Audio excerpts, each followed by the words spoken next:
Lu tahu nggak, ada seorang lelaki tua di Athena yang nggak punya harta, nggak punya jabatan, bahkan wajahnya pun orang bilang jelek.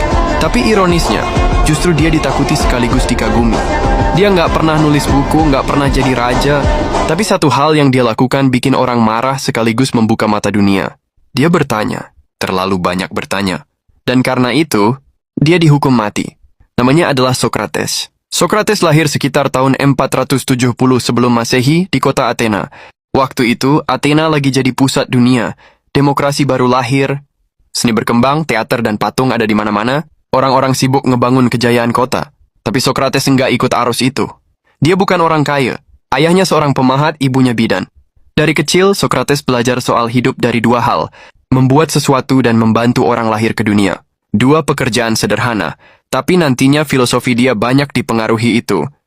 Melahirkan kebenaran dari percakapan. Satu fakta, Socrates bukan cuma filsuf, tapi juga pernah jadi prajurit hoplite. Dia ikut perang melawan Sparta. Di sana dia terkenal pemberani, bahkan pernah nyelamatin temannya yang terluka di medan perang. Tapi yang menarik, setelah perang, dia nggak pernah cerita soal kemenangan. Dia lebih tertarik nanya, kenapa kita perang? Apa arti keberanian? Setelah dewasa, kerjaannya sederhana, jalan-jalan di agora pasar utama Athena.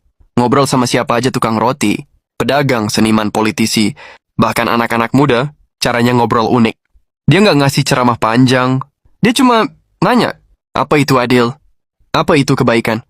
Apa itu keindahan? Awalnya kedengaran gampang, tapi makin ditanya, makin rumit. Sampai orang sadar, mereka sebenarnya nggak ngerti.